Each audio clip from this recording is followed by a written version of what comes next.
Hi friends, ఈరోజు breakfast ఏం చేద్దామా అని ఆలోచిస్తుంటే ఒక బీభత్సమైన ఐడియా అయితే తట్టిందండి.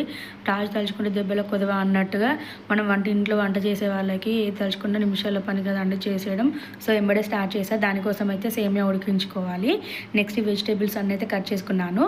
క్యాప్సికమ్, క్యారెట్, టొమాటో, కొత్తిమీర, కరివేపాకు, పచ్చిమిర్చి అన్నీ కట్ చేసి పెట్టుకొని సేమియాని అయితే ఇలా ఉడికించుకోవాలి. మనం కొంచెం తుంచామంటే ఇలా చునిగితే సరిపోతుందండి. సో దీని అయితే పక్కన వార్చుకొని చల్లటి నీళ్ళు వేసి పెట్టుకోవాలి, లేదంటే సేమియా ముద్దలా అయిపోతుంది. నెక్స్ట్ వచ్చేసి ఒక బాండీలో ఆయిల్ తీసుకొని ఆయిల్ హీట్ అవ్వాలి. సో దీనికి తాలింపు అదంతా ఏం అవసరం లేదండి. ఎందుకు అంటే నేను సేమియాతో నూడిల్స్ చేస్తున్నాను కాబట్టి తాలింపు అయితే ఏం వేసుకోవట్లేదు. డైరెక్ట్గా పచ్చిమిర్చి అయితే వేసి ఫ్రై చేసుకుంటున్నాను. నెక్స్ట్ అందులోకి ఆనియన్స్, క్యారెట్, క్యాప్సికమ్ మనం కట్ చేసుకున్న వెజిటేబుల్స్ అన్నీ అయితే వేస్తున్నాను. ఇష్టం ఉన్న వాళ్ళు క్యాబేజ్ అవి కూడా వేసుకోవచ్చు. నేను ఇక్కడ ఏంటంటే హోమ్లీ స్టైల్లో చేస్తున్నాను. సో సాసెస్ అవన్నీ ఏం యూజ్ చేయట్లేదు, ఓన్లీ వెజిటేబుల్స్ అయితే చేస్తున్నాను. ఇష్టం ఉన్న వాళ్ళు సాసులు అవైనా వేసుకోవచ్చు. సో ఏంటి అంటే సింపుల్ ప్రాసెస్లో అయితే చేస్తున్నాను. ఇలా చేసినా కూడా టేస్ట్ అయితే చాలా బాగా వచ్చింది. మీరు కూడా మస్ట్ ట్రై అని చెప్తానండి. నేనైతే చాలా బాగా నచ్చింది నాకు టేస్ట్ అయితే. సో ఇక్కడ వెజిటేబుల్స్ అన్నీ ఫ్రై అయిన తర్వాత టమాటోస్ అయితే వేస్తున్నాను.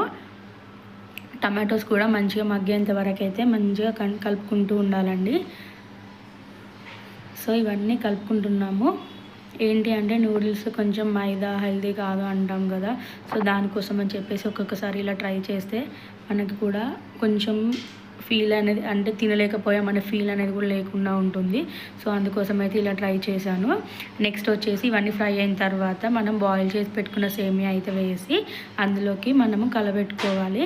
నేనైతే ఇక్కడ ఇప్పి మసాలా అయితే యూజ్ చేస్తున్నాను. మ్యాగీ మసాలా అయినా చేసుకోవచ్చు, రెండు అవైలబుల్లో లేని వాళ్ళు గరం మసాలా అయినా లేకపోతే పాస్తా మసాలా అయినా ఉంటుంది, అదైనా యూజ్ చేసుకోవచ్చు. నా దగ్గర ఇప్పి మసాలా ఉందని అది వేస్తున్నాను.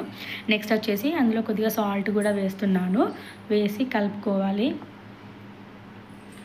ఏంటి అంటే మంచిగా ఫ్రై అయ్యేంత వరకు కలుపుకుంటే ఇక్కడ మనకి నూడిల్స్ అనేది రెడీ అయిపోయింది సేమియాతో. సో ఇదేంటి అంటే మనకి మంచిగా కలిసేంత వరకు అయితే మంచిగా కలుపుతూ ఉండాలి. వీటిలో మనకి సేమియా వస్తుంది కదా, దాంతో కూడా ట్రై చేసుకోవచ్చు. మనకి దాంతో కూడా టేస్ట్ చాలా అంటే చాలా బాగుంటుందండి. ఎగ్ ఇష్టం ఉన్న వాళ్ళు ఎగ్తో కూడా ట్రై చేసుకోవచ్చు. సో ఇలా కలబెడుతూ ఉంటే మనకి సేమియా నూడిల్స్ అయితే రెడీ అయిపోయింది. లాస్ట్లో కొంచెం కొత్తిమీర వేసి స్టవ్ ఆఫ్ చేసుకుంటే మనకి అయిపోయిందండి. సో మీరు కూడా ట్రై చేయండి. నాకు టేస్ట్ ఎలా వచ్చిందో కామెంట్ బాక్స్లో కామెంట్ చేయడం మాత్రం అస్సలు మర్చిపోవద్దు. Thank you for watching. And ఇలాంటి ఎన్నో రెసిపీస్ కోసం అయితే సబ్స్క్రైబ్ చేయండి మన ఎస్ఎస్ క్రియేటివ్స్ని.